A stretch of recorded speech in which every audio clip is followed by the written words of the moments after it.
सत्य को खोजने वाले आप सभी साधकों को हमारा नमस्कार।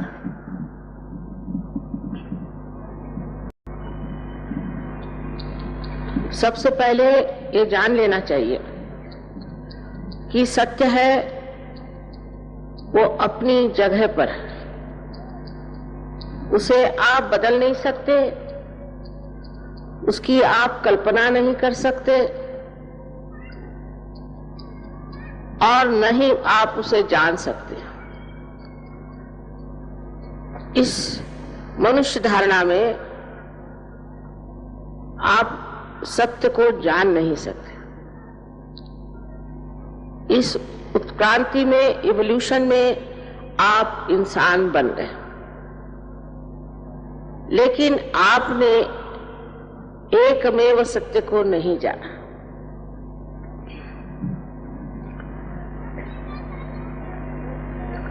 सत्य अनेक नहीं हो सकते। जब आप सत्य के प्रांगण में आ जाएंगे तो आपको आश्चर्य होगा कि सब लोग एक ही बात को सत्य मानेंगे। फिर किसी तरह का झगड़ा हो ही नहीं सकता, कोई उसमें वाद विवाद हो नहीं सकता। अगर सबको एक ही चीज दिखाई दे रही है और जानी जाती है, तब फिर ये जो अलग अलग तरह की धारणाएं बनी हुई हैं, ये सब इकट्ठी समेट जाती है।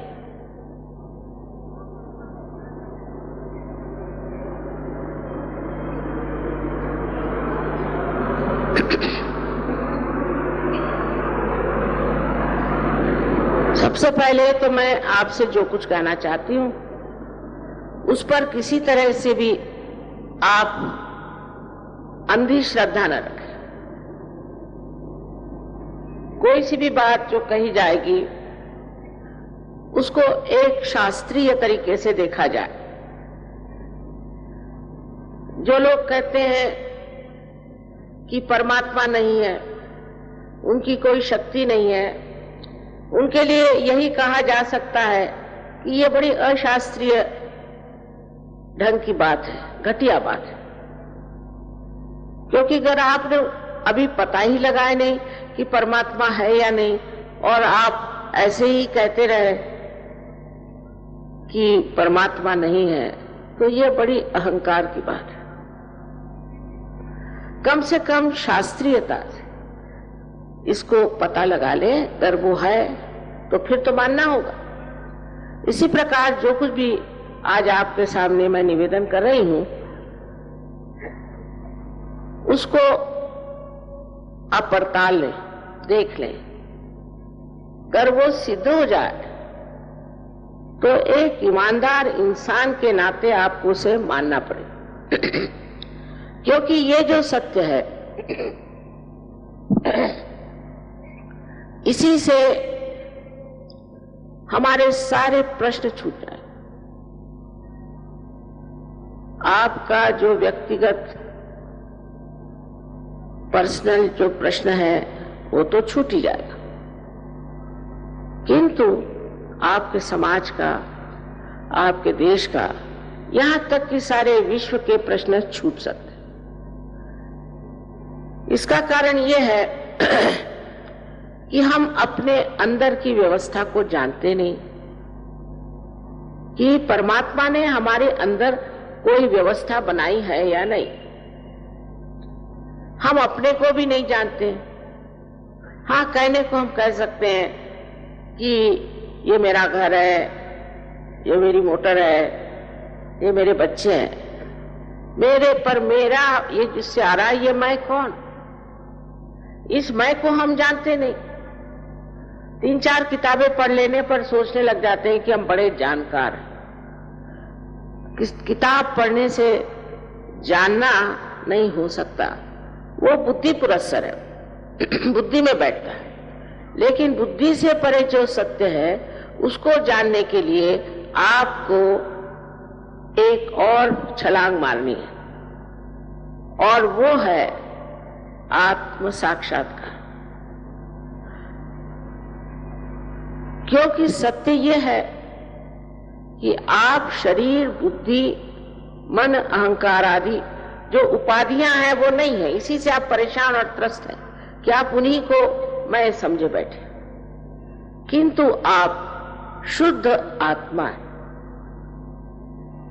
अभी तक ये कार्य विशेषता इस महाराष्ट्र में होता था, किंतु परंपरा ऐसी थी कि एक गुरु एक ही शिष्य को ये आशीर्वाद देता।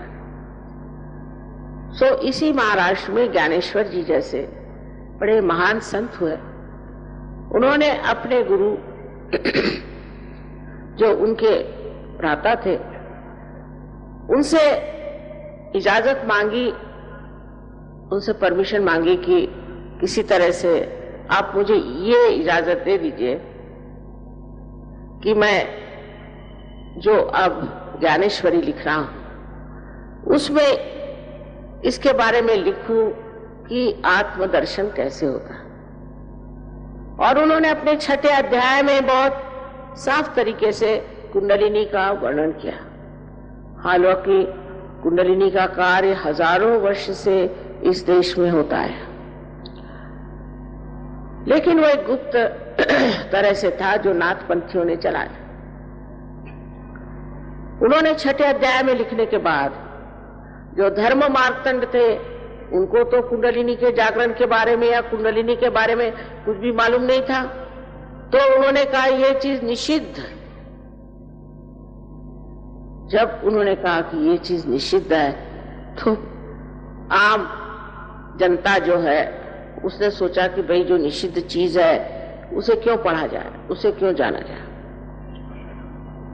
लेकिन उसके बाद 16वीं शताब्दी यहीं पर इसी महाराष्ट्र में अनेक साधु संत, हम लोग भूल गए उनको, उन्होंने यहां अपना खून सींचा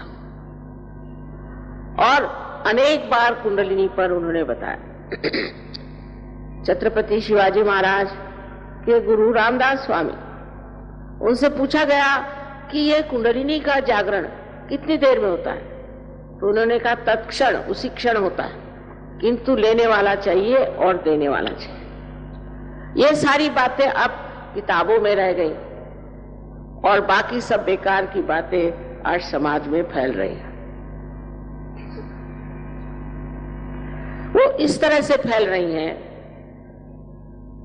जैसे कोई आग फैलती है, और हमारे समाज का सर्वनाश इसी फैलती हुई आग से होने वाला है, क्योंकि हमारे पास सत्य का दीप नहीं है। हम देख नहीं पाते कि कहां हम जा रहे हैं, हमारा रास्ता कौन सा है, हम किस मार्ग पे अग्रसर हो रहे हैं। विशेषकर विदेशी लोगों पर का असर स्वतंत्रता के बाद हमारे ऊपर बहुत जोरों में आ गया। पहले तो हम अंग्रेजों से लड़ते रहे, तब तक हमारी संस्कृति के प्रति हमारी श्रद्धा रही और हमारे महान जितने भी नेता हुए उन्होंने भी उस संस्कृति का बड़ा मान रखा। आपको ये कहने में मुझे जरा भी हिचक नहीं होती कि भारतीय संस्कृति से बढ़ के संसार में कोई संस्कृति नहीं। इन बाहर के लोगों को म्लेच्छ कहा जाता था, ऐसा कहना है। जहां की एक बार ईसा मसीह कश्मीर में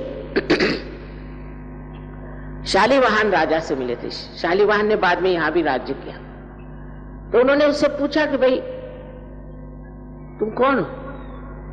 ईसा मसीह ने कहा मेरा नाम है ईसा और मैं म्लेच्छों के देश से आया हूं, यही मेरा देश है, मुझे यही अच्छा लगता है। तो उन्होंने कहा कि राजा शालिवाहन ने कि भाई तुम उस जगह जाओ जहां म्लेच्छ रहते, यहां आकर तुम क्या काम कर सकोगे, तुम्हारा तो कार्य म्लेच्छों के बीच में है। और वो जब गए तब 3.5 साल बाद उनको क्रूस पे लटका दिया गया। म्लेच्छ का अर्थ है मल इच्छ, जिनकी इच्छा मल के ही ओर जाती है। भारतीय संस्कृति पवित्रता को मानती है, मनुष्य की पवित्रता अंदर बाहर होनी चाहिए। इस पवित्रता के सहारे ही हमारा यहाँ का संसार चलता था और इसीलिए पवित्रता का आदर किया जाता था। जो मनुष्य अपवित्र है और जो मनुष्य गंदे काम सिखाता है, ऐसे आदमी को हमारे यहाँ कोई स्थान नहीं था। सत्य का तो एक रूप है, वो है श्री माँ के चरण। सत्य का तो एक रूप है, वो है श्री माँ के चरण। छोड़ के बाकी आओ मिलकर पूजे उनके चरण कमल। सहजी सहज बढ़ाए जा, सहजी सहज बढ़ाए जा, सहजी सहज बढ़ाए जा, सहजी सहज बढ़ाए जा। श्री माँ से तू आशीष लेकर